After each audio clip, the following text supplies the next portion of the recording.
క్రీస్తునందు దేవుని సంగమా, దేవుని పిల్లలారా, ఇక రాత్రికాల సమయం ముందును చేరి వచ్చిన అందరికీ ప్రభు నామంలో నేను వందనాలు. గ్రంథంలోని కొన్ని మాటలుగా మనము ధ్యానించుకున్నాము. యోహాను మొదటి పత్రిక 1వ వచనము, 1వ అధ్యాయము 8వ వచనం చదువుకున్నామండి.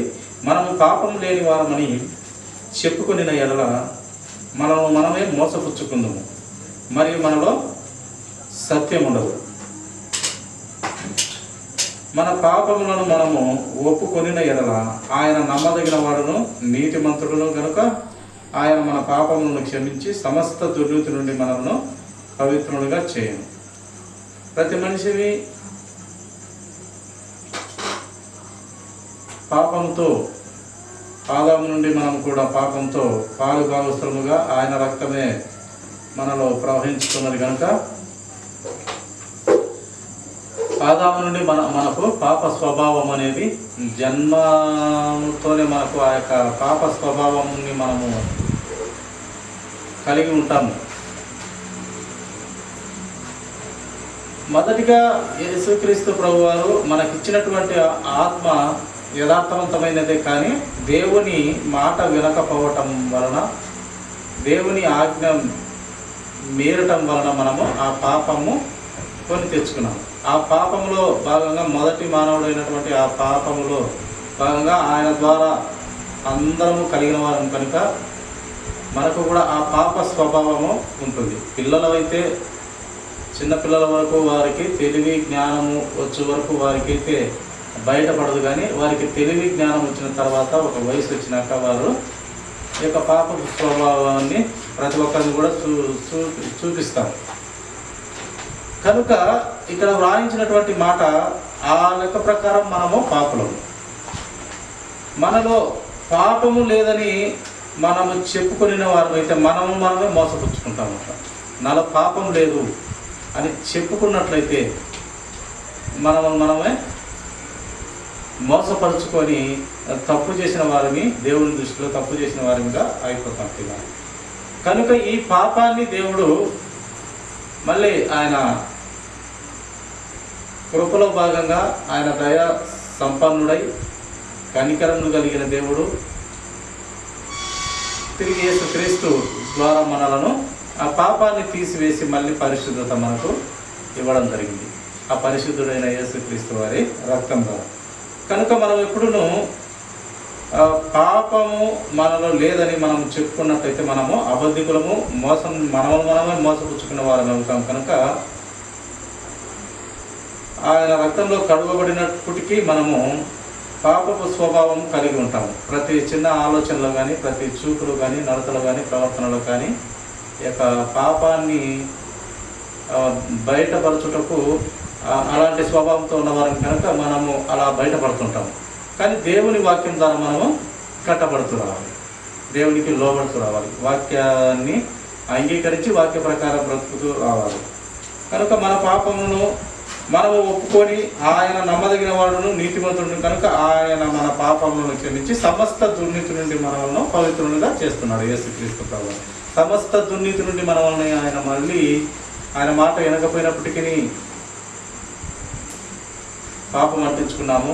మళ్ళీ ఆయన కృప కలిగిన దేవుడు కనుక మళ్ళీ క్రీస్తు ద్వారా మనకు ఆ యొక్క సమస్త విధమైన పాపాన్ని తీసివేయటకు కృప కలిగిన దేవుడు మళ్ళీ యేసుక్రీస్తు ద్వారా, ఆయన రక్తం ద్వారా, ఆ పవిత్రుని ద్వారా మనము మళ్ళీ పవిత్రులము, పరిశుద్ధులము, యథార్థవంతులము, నీతివంతులంగా తీర్చబడుతున్నాము.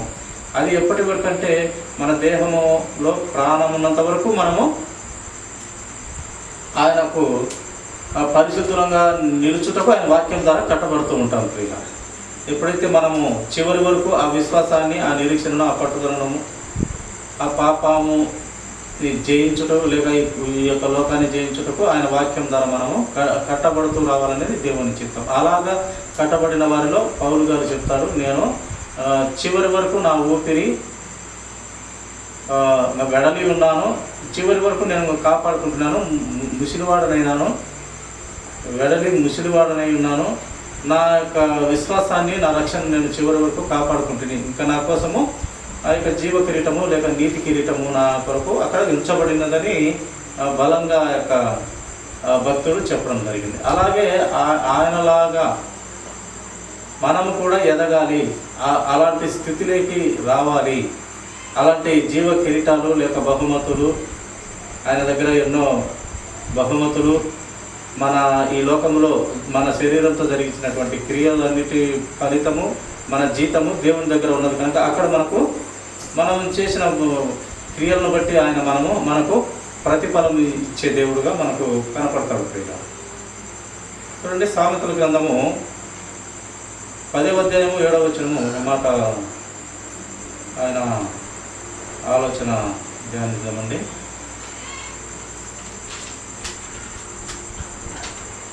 సామెతల గ్రంథము 10వ అధ్యాయము 7వ వచనం, నీతిమంతుని జ్ఞాపకం చేసుకునుట ఆశీర్వాదకరమగును, భక్తిహీనుల పేరు అసహ్యత పుట్టించును.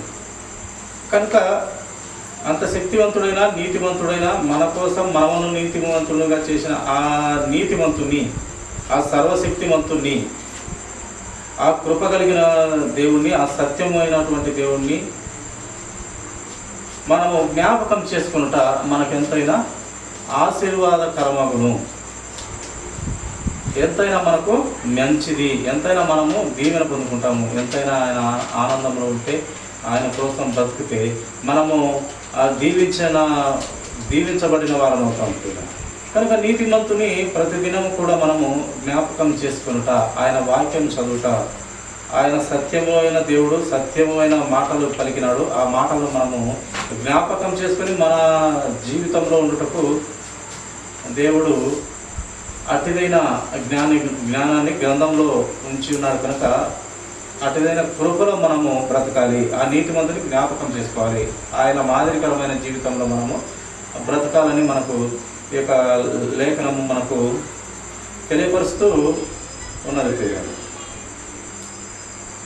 చూడండి, యోహాను సువార్త 4వ అధ్యాయము, మొదటి యోహాను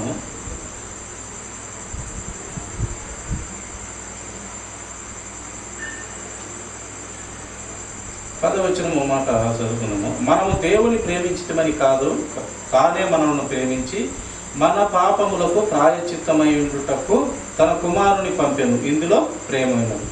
మన పాపాలను తీసివేయుటకు దేవుని కుమారుని తండ్రి అయిన దేవుడు మనకు పంపించి ఉన్నాడు. కనుక మనము ప్రేమించి మన పాపాలు తీసివేయటకు తండ్రి అయిన దేవుని గొప్ప ఆలోచనలో భాగంగా యేసుక్రీస్తు ప్రభువారు మన పాపాన్ని తీసివేయటకు ఈ లోకానికి దేవుడే పంపించినట్టుగా మనము ఆయన ఆ లేఖనాలలో మనము గమనించగలుగుతున్నాం. కనుక మనము మొదటిగా దేవుడే మనల్ని ప్రేమించినాడు కనుక మనము ఆయనను ప్రేమించబద్ధులమైనాము. మనకు ప్రేమ నేర్పినది ఆయనే. అటుదైన ఆ ఆత్మకు ఆయన ప్రేమై ఉన్న దేవుడు అంట.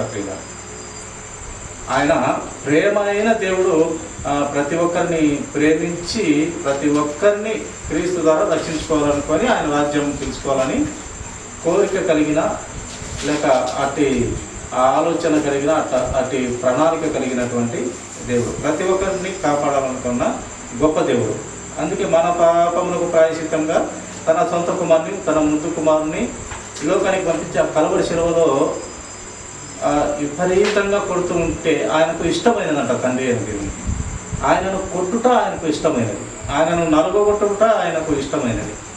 ఆయన కలవరి శిలువలో విపరీతంగా శ్రమలు పెట్టి మేకులు కొట్టి ఆ యొక్క బలి జరుగుతూ ఉన్నది. అక్కడ మా దేవుని కుమారుని బలి దేవునికి ఇష్టమైతే వచ్చినది.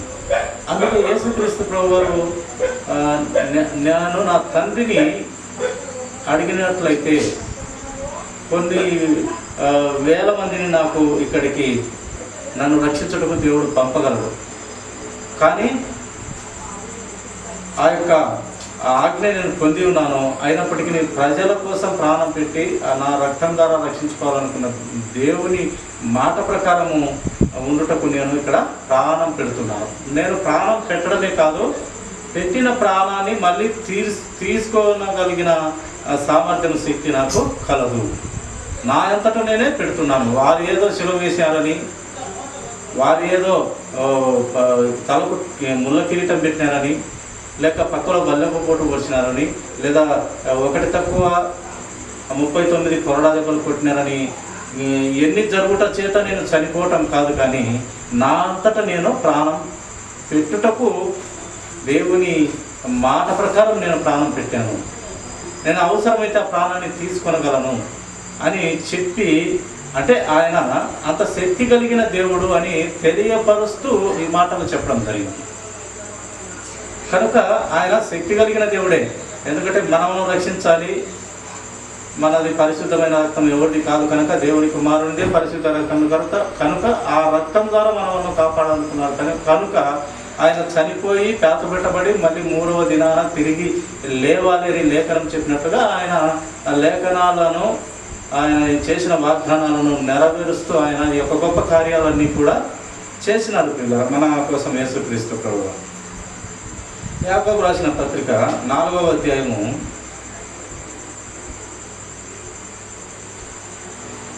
7-8 వచనాలు మనము చదువుకుందామండి. కాబట్టి దేవునికి లోబడి ఉండుడి, అపవాదిని ఎదురించుడి, అప్పుడు వాడు మీ యొద్ద నుండి పారిపోవును. కనుక ఇంత ప్రేమను మనం చూపించి ఆ కలవరిశిలలో మన కోసం రక్తం కార్చిన ఆ శక్తి కలిగిన దేవుని మనము లోబడి ఉండాలి. ఎందుకు మనము లోబడి ఉండాలంటే ఆయన మనకు భర్త అయి ఉన్నాడు, మనకు శిరస్సు అయి ఉన్నాడు, మనము ఆయన శరీరమై ఉన్నాము. ఆ శరీరానికి శిరస్సు క్రీస్తు అయి ఉన్నాడు. ఆ క్రీస్తుకు శిరస్సు పరమ తండ్రి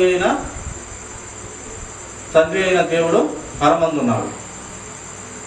కనుక ఆయన మనము ఎంతో ప్రేమించి నాడు మన కోసం ప్రాణం పెట్టినాడు. కనుక ఆ శక్తి కలిగిన దేవుడు ఆయన ఒక్కడే. కనుక ఆయనలో ఏ కపటము, మోసము, అన్యాయము లేదు. కనుక మనము ఆయనను లోబడి ఉండాలి, మనం ఆయనను ప్రేమించాలి. కనుక మనకు మానవ కోటికి ఇదే విధి. రక్షణ ఇచ్చిన దేవునికి మనము కృతజ్ఞత కలిగి ఉండాలి, ఆయన ప్రేమించాలి, ఆయనకు లోబడాలి, ఆయన మాట వినాలి, ఆయన ఆజ్ఞలు పాటించాలి ప్రియులారా. అందుకు అది చేస్తే మనకు మంచిది. కనుక ఈ లోక సంబంధమైన అపవాదిని మనము ఎదిరించాలి. యేసుక్రీస్తు ప్రభువారినే శోధించి ఎదురించుటకు ఆయన 40 దినాలు ఆయన శోధనలో ఉన్నప్పుడు ఆహారము నీళ్లు ముట్టుకోకుండా ఆయన 40 దినాలు అన్నపానీయాలు పుచ్చుకోకుండా ఉండినప్పుడు సాతాను ఇది మంచి సమయమని శోధించడానికి వెళ్ళింది. వాక్యముతో దేవుణ్ణి శోధించింది. నువ్వు దేవుని కుమారుడు కదా, ఈ రొట్టెలను రాళ్ళుగా చేసి అపవాది ఈ సాతాను చెప్పింది. ఆ వాక్యమే దేవుడు. ఆ దేవుడై ఉన్న వాక్యము మళ్ళీ వాక్యంతోనే ఆ యొక్క సాతానుకు యేసుక్రీస్తు ప్రభువారు జవాబుగా, నీ దేవుడై ఉన్న నీ దేవుణ్ణి నీవు శోధింపవలదని నీకు తెలియదా? నీ దేవుడై ఉన్న నీ దేవుని, అపవాది కూడా దేవుడు యేసుక్రీస్తు ప్రభువారే. ఆయన తయారు చేస్తే వచ్చినటువంటి కలుగునుగా కంటే కలిగినటువంటి యొక్క అపవాదికి దేవుడు కూడా యేసుక్రీస్తు ప్రభువారే. నీ దేవుడై ఉన్న నీ దేవునికి శోధించుట అది నీకు శోధించుట తప్పని నీకు తెలియదా అని చెప్పినప్పుడు అప్పుడు వాడు ఇంకా పారిపోతాడు. అలాగే దేవునిలో మనము ఆయన వాక్యం ద్వారా ఎదగబడుతున్నా, కట్టబడుతున్నా, దిద్దబడుతున్నా, మనసు మార్చుకొని దేవుని కోసం బ్రతుకుతున్న బిడ్డలముగా మనం ఆయన వాక్య ప్రకారం మనము బ్రతికే వారిగా ఉంటూ ఈ లోకాన్ని మనము దేవుడి లోకాన్ని ద్వేషిస్తూ ఉన్నాడు. లోకాన్ని ఎంతో ప్రేమించినాడు, కానీ లోకంలో ఉండే పాపాన్ని ఆయన ద్వేషిస్తున్నాడు. పాపంతో నిండిన మనుషులను ద్వేషిస్తున్నాడు. పాపము వదులుకొని ప్రభు వైపుకి వస్తే ఆయన ప్రేమించే దేవుడే. కనుక ఆయన లోకాన్ని జయించిన దేవుడుగా, లోకాన్ని ఎంతో ప్రేమించిన దేవుడు, ఈ లోకాన్ని అపవాది వెళ్తున్న లోకాన్ని దేవుడు జయించినట్టుగా మనం చూస్తాం. ఎలా జయించాడంటే ఆ యొక్క మరణంతో ఆయన చంపినారు. లోకమంతా కలిసి చంపిన తర్వాత కూడా ఆయన దేవుని కుమారుడు కనుక, శక్తివంతుడు కనుక, నీతివంతుడు, యథార్థవంతుడు కనుక ఆయన మళ్ళీ తిరిగి 3వ దినాన లేచి మళ్ళీ తండ్రి వద్దకు 40 దినాలు ఇక్కడ ఉండి 500 మందికి పైగా కనపడి ఆయన ఎంతో ఆత్మీయంగా అందరినీ బలపరిచి ఆయన మళ్ళీ తిరిగి వెళ్ళాడు. మళ్ళీ నేను వస్తాను, అప్పటి వరకు మీరు పరిశుద్ధాత్మ దేవుని వరం పొందుకొని బాప్తిసం ద్వారా మారుమనసు పాప క్షమాపణ నిమిత్తం మారుమనసు పొంది బాప్తిసం తీసుకొని పరిశుద్ధాత్మ దేవుని మీ హృదయంలోనికి డైరెక్ట్గా ఆయన వస్తాడు, మిమ్మల్ని నడిపిస్తాడు. ఆయన ఏదో కొత్త బోధ అయితే చేయడు, కానీ నేను పలికినటువంటి మాటలు తీసుకొని మీకు చెప్పి మిమ్మల్ని సత్యం నుండి సర్వసత్యమైన క్రీస్తులో ఆ క్రీస్తు మాటలే చెప్పి మిమ్మల్ని సత్యంలో నడిపిస్తాడని యేసుక్రీస్తు ప్రభు వారే పరిశుద్ధాత్మ గురించి మాట్లాడినారు పిల్లలు. కనుక ఈ అపవాదిని ఎదిరించి, ఈ లోక సంబంధమైన అపవాదిని మనము ఎదిరించగలిగే స్థితిలో ఉండాలి. అపవాదిని మనం గుర్తించగలిగే స్థితిలో ఉండాలి. అంటే దేవుని వాక్యాన్ని హృదయంలో ఉంచుకొని వాక్యాన్ని పరిశీలించే వారిగా ఉండాలని దేవుడు తెలియపరుస్తున్నాడు. ఈ లోకం అంతా శరీరాశ, జీవగుడంబము, నేత్రాశ, శరీరాశ, జీవకుడంబమైనటువంటి నోటి మాటలు అంతా కూడా ఇవి యేసుక్రీస్తు వలన పుట్టినటి కాబట్టి ఇవి అపవాదైన మీ తండ్రి ద్వారా వచ్చినటువంటి ఈ యొక్క పాపపు స్వభావ లక్షణాలు. కనుక ఈ పాపపు స్వభావ లక్షణాలతో మీరు ఉండొద్దు. మీకు ఇచ్చింది యథార్థవంతమైన దేవుడు ఆత్మ మీకు ఇచ్చినాడు. ఆత్మ ప్రకారము బ్రతకమనే దేవుడు మనకు ఎన్నో విధాల యొక్క లేఖనాల ద్వారా, భక్తుల ద్వారా, ప్రవక్తల ద్వారా, ఆఖరికి యేసుక్రీస్తు ప్రభువు వారే మనకు మాదిరికరమైన జీవితాన్ని పెట్టినాడు. ప్రియుల చూడండి, కొరింథీయులకు రాసినటువంటి 8వ వచనం కూడా చదువుకుందాము.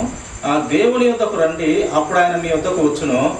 పాపులారా, మీ చేతులను శుభ్రం చేసుకునుడి, ద్విమనస్కులారా మీ హృదయములను పరిశుద్ధపరచుకునుడి.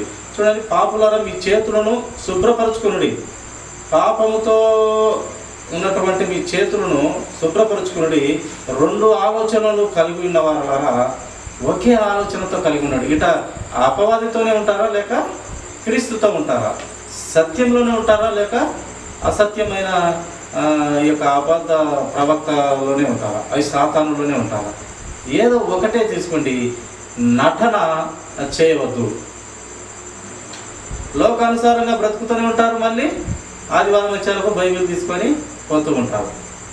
ఈ క్రమము దేవునికి నచ్చదు పిల్లలు. అలాంటి వారి మీద నేను అని ఉమ్మివేనికి సిద్ధంగా ఉన్నానని దేవుడు చెప్తూ ఉన్నాడు. నువ్వు ఉంటే అలానే ఉండు. నీకు వాక్యం అయితే నీ సేవలోకి వస్తుంది. నిన్ను బలవంతంగా అయితే నేను పిలవలేదు, అలానే ఉండు. కానీ ఇక్కడికి వచ్చి నా దగ్గరకు వచ్చి ఈడ పరిశుద్ధులాగా నటన కొట్టద్దు.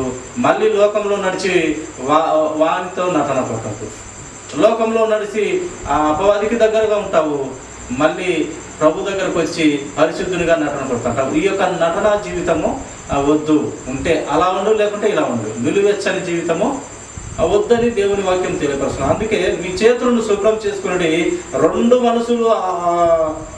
మనసులతో ఉన్నటువంటి వారి మీ హృదయములను పరిశుద్ధపరచుకోండి. 2 ఆలోచనలు వద్దు, ఒకే ఆలోచనలో ఉండండి. ఉంటే అటైనా ఉండండి, అపవాదిలోనైనా ఉండండి, లేక ఉంటే క్రీస్తులైనా ఉండండి. 2 మనస్తత్వాలు కలిగి ద్వంద్వ ఆలోచనలుగా, పాము లాంటి 2 నాలికల మాదిరిగా, కుక్క మాదిరి కక్కిన దానికి మళ్ళీ తిరిగే వారిగా ఉండవద్దు. ఒక పారి అసహించుకునే జీవితాన్ని మళ్ళీ ఈ కుక్క అయితే ఒక పారి తింటుంది, తిరిగి కక్కుతుంది. మళ్ళీ కక్కిన దాన్ని మళ్ళీ కుక్క తీసుకుంటుంది, మళ్ళీ తింటుంది. కానీ మనుషులు అలా కక్కిన దానిని తినరు. కానీ దేవుని నడచలేక మళ్ళీ అపవాదలేకపోతున్నారంటే మీరు అలాంటి వారితో కుక్క స్వభావం కలిగిన వారితో దేవుడు పోల్చినాడు ప్రియుల. కనుక ఈ కుక్క స్వభావం మాదిరి ఉండకూడదు. హృదయాన్ని స్థిరపరచుకునుడి, ప్రభువులో స్థిరపరచుకునుడి. ప్రభువు కోసం బ్రతకండి, చక్కని మార్గంలో నడవండి. మీకు పరిశుద్ధత ఇచ్చిన దేవుడు చాలా మహా పరిశుద్ధుడు. కోటాను కోట్ల దేవదూతల మధ్య ఆయన స్తుతింపబడుతూ ఉంటాడు. 24 గంటలు, ప్రతి గడియ, ప్రతి సెకను, ప్రతి నిమిషము ఆయన స్తుతింపబడుతూ ఉన్నటువంటి దేవుడు పరిశుద్ధుడు. కనుక మనము పరిశుద్ధంగా ఉండుటకు ఆ కృప కలిగిన దేవుని రక్తం ద్వారా కడగబడినందుకు మనము అలా నా బిడ్డలు తలెత్తుకొని తిరగాల అనేట్టు దేవుడు మాట్లాడుతూ ఉన్నాడు పిల్లలు. కనుక హృదయం చాలా మోసకరమైంది, హృదయం చాలా మోసకరమైనది. అది చాలా రోగానికన్నా చాలా ఇది అంట పిల్లలు. కనుక ఈ మోసకరమైన హృదయంలో దేవుని వాక్యం నింపుకుంటే దేవుడు మనల్ని నడిపిస్తాడు, మన ద్వారా సంతోషపడతాడు. ఆ యొక్క మనకు ద్వారా సంతోషపడినటువంటి దేవుడు ఆయన ఆత్మను మన మీదకి పంపించి ఆయన పని చేసేలాగా ఆయన నడిపింపులో మనమును పెట్టుకుంటాడు ప్రియులారా. కనుక ద్విమనస్కులుగా లేక మన హృదయాలను పరిశుద్ధపరచుకోవాలని దేవుని వాక్యము తెలియపరుస్తూ ఉన్నది ప్రియులారా. చూడండి, హెబ్రీయులకు రాసినటువంటి పత్రిక 11వ అధ్యాయము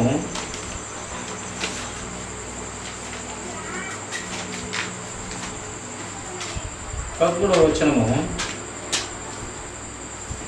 వీరందరూ ఆ వాగ్దానముల ఫలమును అనుభవింపకపోయినను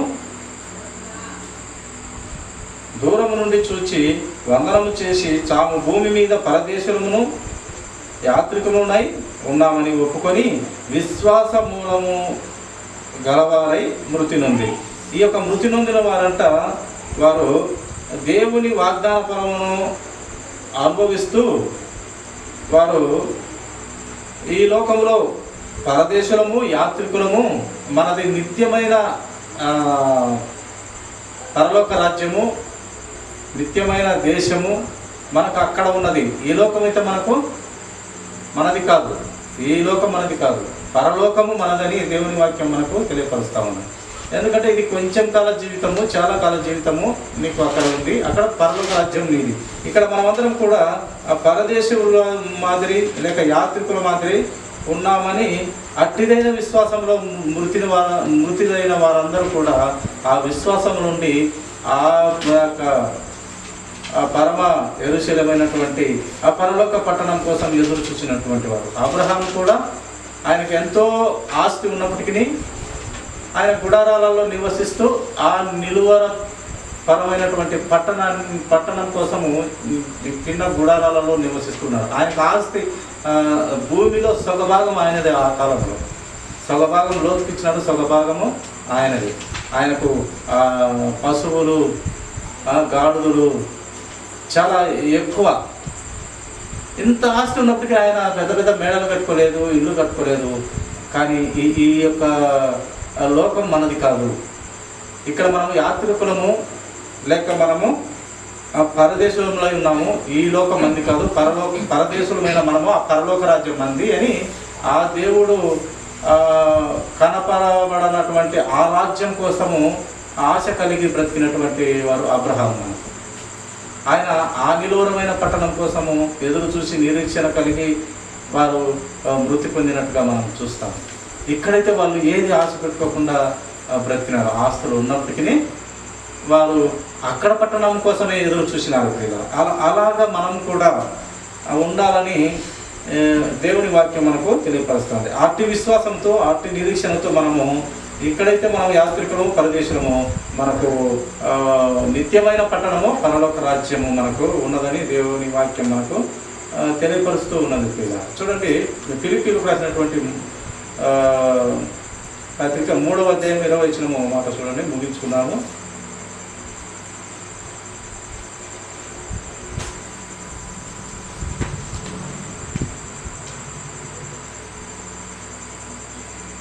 ఫిలిప్పీలకు రాసినటువంటి పత్రిక 3వ అధ్యాయం 20వ వచనము, మన పౌరస్థితి పరలోకమందున్నది, అక్కడ నుండి ప్రభువైన యేసు క్రీస్తు అను రక్షకుని నిమిత్తము కనిపెట్టుకొని ఉన్నాము. మనకు రక్షకుడైన దేవుడు ఆ పరలోక రాజ్యంలో ఉన్నాడు. ఆయన కోసం ఈ లోకంలో మనము కనిపెట్టుకొని ఉండాలి. ఆయన మాదిరికరమైన జీవితంలో మనము బ్రతికి ఆయన కోసం మనం కనిపెట్టుకొని ఉండాలి. ఏది ఈ లోకం మంది కాదు కనుక ఆ పరలోక రాజ్యం కోసం మన పౌరస్థితి ఇక్కడ కాదంట. మన పౌరస్థితి పరలోక పట్టణంలో ఉన్నది. ఆ పరలోక పట్టణమే మన పౌర స్థితి. కనుక మన పౌర స్థితి అక్కడ ఉన్నది. కనుక అక్కడున్న మన ప్రభు అయిన యేసు క్రీస్తుని బట్టి మనము పట్టుదలగా, ఓపికగా, నిరీక్షణగా మనము కనిపెట్టుకోని ఈ భూలోకంలో దేవుని కోసం ఆయన ఇచ్చిన కృపను బట్టి, ఆయన రాజ్యాన్ని బట్టి మనము కనిపెట్టుకొని మన చివరి ఊపిరి వరకు నిరీక్షణ, పట్టుదల ఇవన్నీ వదలక విశ్వాసంతో మనము ఆ గురిలో ఉండాలి. ఆ పట్టణము చేరాలనే గురిలో ఇందాక అనుకున్నట్టు అబ్రహాం గారు వాళ్ళు ఉన్నారు. అలాంటి గురి నీకు నాకు అందరికీ ఉండాలని దేవుని వాక్యం మనకు ఈ యొక్క భక్తుల ద్వారా, లేఖనాల ద్వారా మనలను సరి చేస్తూ ఉన్నాయి, మనలను క్రమంలోకి నడిపిస్తున్నాయి. మనము ఆ నిలువరమైన పట్టణానికి వారసులు అవునట్లు ఆ రాజ్యమే నీదని మనకు ఈ లేఖనాలు మనకు తెలియపరుస్తున్నది. చివరిగా ఒకే మాట చూడండి, తెస్సలోనికీయులకు మొదటి పత్రిక 4వ అధ్యాయము 17వ వచనము చూడండి, గమనించగలరు. ఆ మీదట సజీవులవై నిలిచి ఉండు మనము వారితో కూడా ఏకముగా ప్రభువును ఎదుర్కొనుటకు ఆకాశ మండలమునకు మేఘముల మీద కొనిపోబడదు కాగా మనము సదాకాలము ప్రభుతో కూడా ఉండు. ఈ యొక్క అబ్రహాం కూడా ఇందాక అనుకున్నట్టు అబ్రహాం కూడా ఆ పట్టణముకు వెళ్ళిపోవటకు స్థిర మనసు కలిగినటువంటి విశ్వాసులకు తండ్రి అయినటువంటి అబ్రహాం కూడా ఆ పట్టణం కోసమే ఎదురు చూచాడు.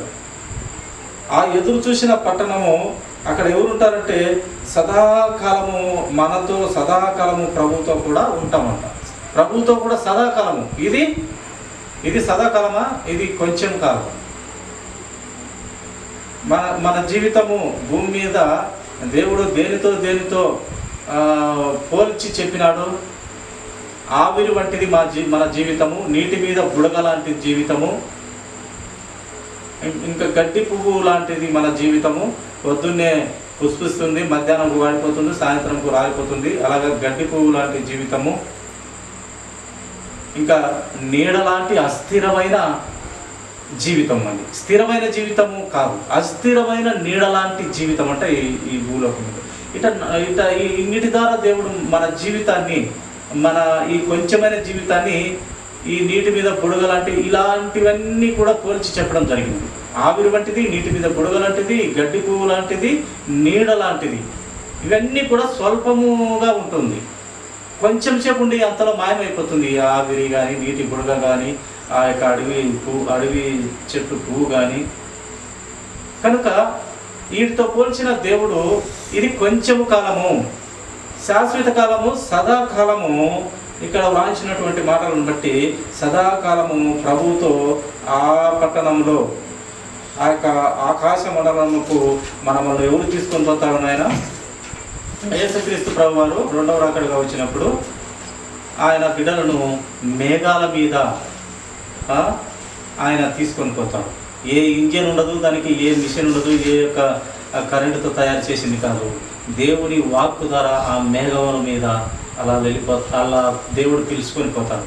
ఇలాంటి గొప్పదైన మహిమలు దేవుడు ఎన్నో భూలోకంలో చూపించి ఉన్నాడు.